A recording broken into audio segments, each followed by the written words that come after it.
This is the West Virginia Soccer Association Beyond the Pitch podcast on the WVSA Digital Network.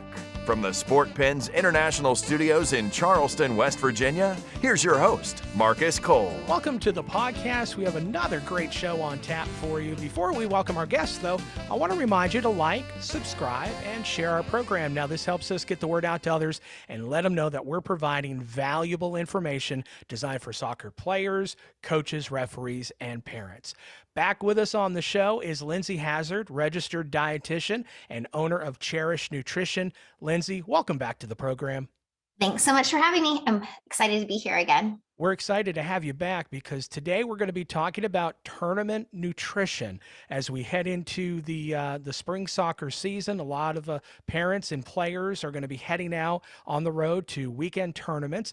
And I know when my daughter played weekend tournaments, it was always a challenge living out of a hotel and having to rely on, hotel breakfast and places to eat, things along that lines, making sure that she was properly fueled, making sure she was getting the nutrition that she needed between matches, after matches, just to be able to compete well for the weekend. So that's why we have Lindsay on the program today. So Lindsay, why don't we go ahead and start off? Now, obviously, nutrition is not an overnight thing. You can't just wake up Friday morning and say, I'm going to eat great and we're going to go, we're going to be great this weekend. It begins before then. So what should youth soccer players be thinking about nutritionally in the days leading up to a weekend tournament? Yeah, so ideally we don't want them changing anything. We want them to keep on doing what they're doing. So eating regular meals, not going long intervals without food. The one little difference you can make is those days leading up to it, you could have an extra serving of carbohydrates with each meal just to guarantee that your muscle energy stores are going to be full. We also want to make an extra effort to hydrate, but again, that's something we should be doing all of the time, but making sure we're not overhydrating because overhydrating can be dangerous as well. So just meeting those hydration needs. One thing that I hear a lot from parents, I overhear them talking is, little Susie's got a tournament this weekend. So that Friday night, we're going to go carbo load and things along that lines. What are your thoughts on that? That seems a little weird. So we do want to get carbohydrates in, but it doesn't need to be like this loading process. Your body can only store so many carbs. So what I typically tell athletes I'm working with to do is we take our normal carbohydrate serving, we want to add at least another 1 or 2 servings to it. So we do want the carbs to be the emphasis of the meal.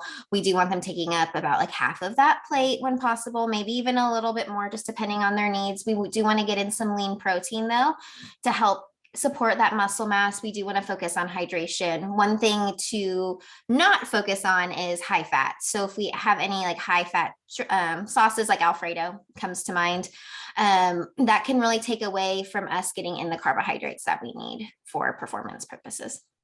Excellent advice.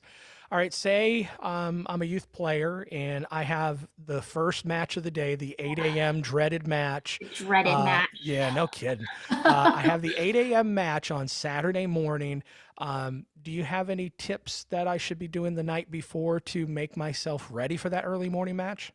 Yeah, so what I would do is the same thing for dinner. We want to get in that lean protein and carbs. This might be where we pay a little bit more attention to the vegetable that we're having with the meal, making sure it's not a gas producing one like broccoli, Brussels sprouts, staying away from beans, things that could just cause stomach issues first thing in the morning.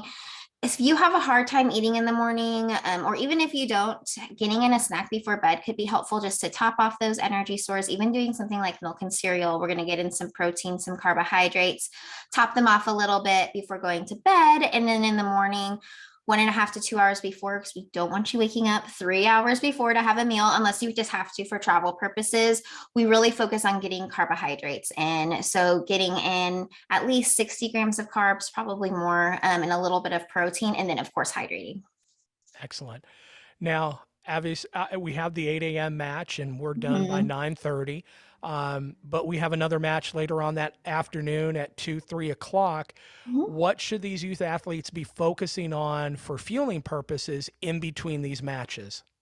Yeah, so if you have a decent sized gap like the one you just mentioned, we want to get a meal in. So I would say let's go get that breakfast in after the game. Pancakes are a great source of carbohydrates to refill up that energy tank.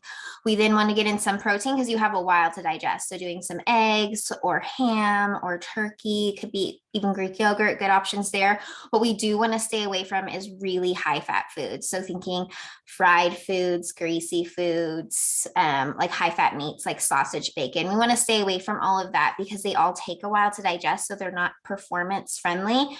But when it comes to fueling up between matches, we want to really focus on getting that energy back and rehydrating. Dehydration causes big decreases in performance and with a really small amount of fluid loss.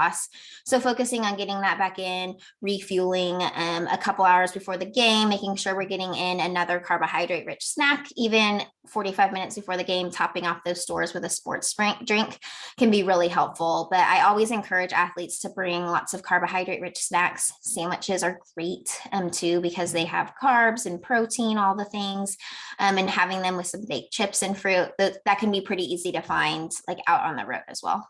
Excellent. Now, we play 2 matches on Saturday. We may have 1 match. We may have 2 additional matches on Sunday. Thoughts on the meal plan Saturday night before the Sunday matches? Yeah, so again, we want to keep replacing everything that we've lost, focus on keeping those energy levels up. After that last game of the day, we immediately want to be getting in recovery nutrition. If it's going to be a while before you can get to the restaurant or get to the hotel or get back home before you can eat, at least get in a chocolate milk to jumpstart that recovery process.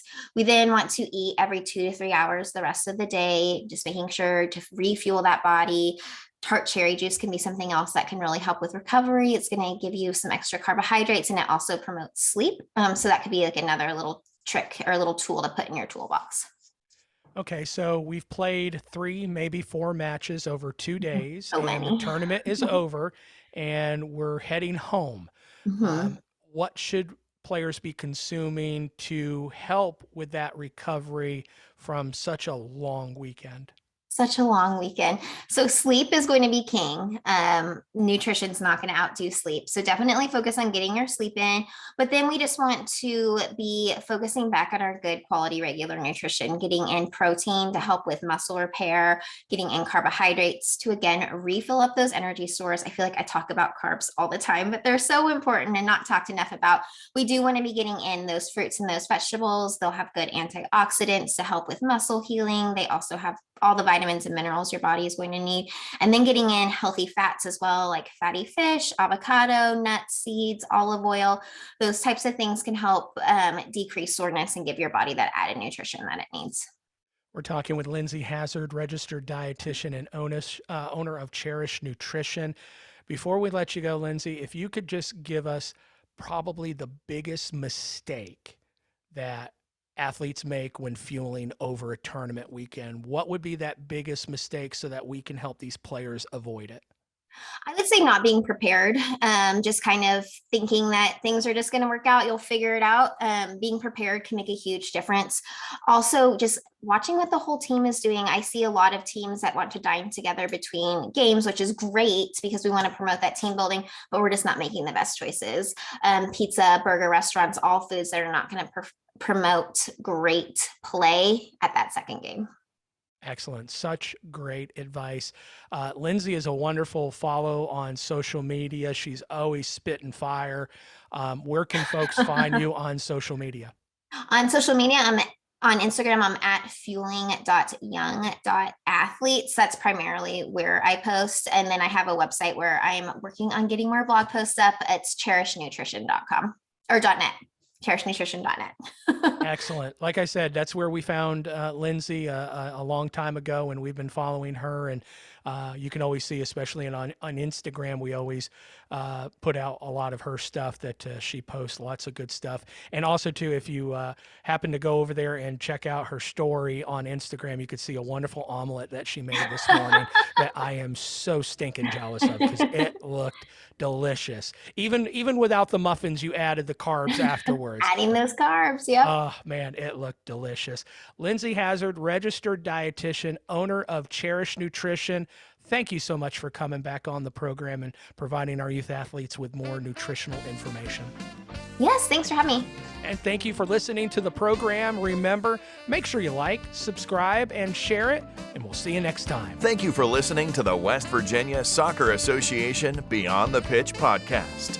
You can catch a brand new episode every Thursday morning here on the WVSA Digital Network, or find us on our social media platforms at WV Soccer. Copyright 2022. All rights reserved.